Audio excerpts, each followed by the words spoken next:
कानपुर की सड़कों पर रईसी का ऐसा नंगा नाच पहले कभी नहीं देखा होगा। रफ्तार का एक ऐसा कहर जिसने न सिर्फ मासूमों को रौंदा बल्कि सिस्टम की साख की भी धज्जियां उड़ा दी।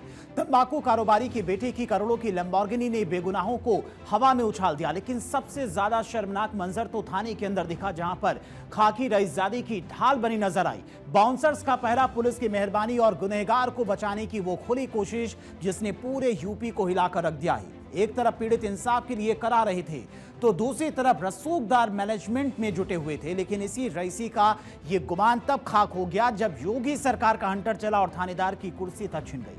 आखिर क्या है इस लैम्बोर्गिनी तांडव का पूरा सच, देखिए इस रिपोर्ट में।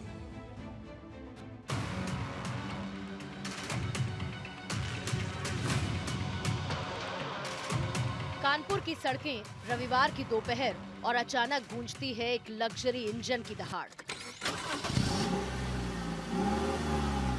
तंबाकू कारोबारी के मिश्रा का बेटा शिवम मिश्रा अपने करोड़ों की लैम्बोर्गिनी में सवार होकर रफ्तार का ऐसा नंगा नाच नाचता है कि सड़क किनारे खड़े लोग गाजर मूली की तरह रौंद दिए जाते। रफ्तार इतनी कि बाइक सवार हवा में 10 फीट ऊपर उछल गया। लेकिन जख्मियों की कराह से ज्यादा शोर उस रसूख का था जो हादसे के बाद थाने के भीतर खाकी के साथ मिलकर इंसाफ का गला घोट रहा था। कायदे से तो आरोपी को सलाखों के पीछे होना चाहिए था, लेकिन ग्वाल टोली थाने के अंदर का नजारा शर्मनाक था। पुलिस की मौजूदगी में रईसजादे के बाउंसर्स गाड़ी पर कवर डाल रहे थे, मानो वो कोई गुनाह का सबूत नहीं बल्कि दूल्हे की कार हो। पीड़ित परिवार रोता रहा, गिड़गिड़ाता रहा, लेकिन बाउंसर्स पुलिस के सामने ही उन्हें धमकाते रहे। हद तो तब हो गई जब एफआईआर में शिवम का नाम ही गायब कर दिया गया और उसकी जगह अज्ञात ड्राइवर लिख दिया गया। इस पूरे मामले में जहां पुलिस पर लापरवाही की गाज गिरी है, वहीं आरोपी के पिता के मिश्रा ने भी अपनी चुप्पी तोड़ी। उनका कहना है कि वे कानून का सम्मान करते हैं और जांच से भाग नहीं रहे।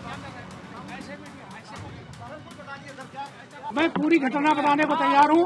एक तरफ पुलिस परेशान कर रही, एक तरफ आप लोग परेशान कर रहे। जिस दिन ये घटना घटी है उसके एक दिन पहले मिस्त्री बाहर से आके उसने गाड़ी को कुछ ठीक किया, जो भी उसमें टेक्निकल प्रॉब्लम थी। उसके बाद में दूसरे दिन शिवम और ड्राइवर 2 आदमी उस गाड़ी को टेस्टिंग के लिए ले गए। मैं कानून का सम्मान करता हूँ, उनको यहाँ आना पड़ेगा। अगर कानून में उनकी एफआईआर हुई है उनको यहाँ आकर पूरी बात बतानी पड़ेगी। ये बात आज मेरी हुई है।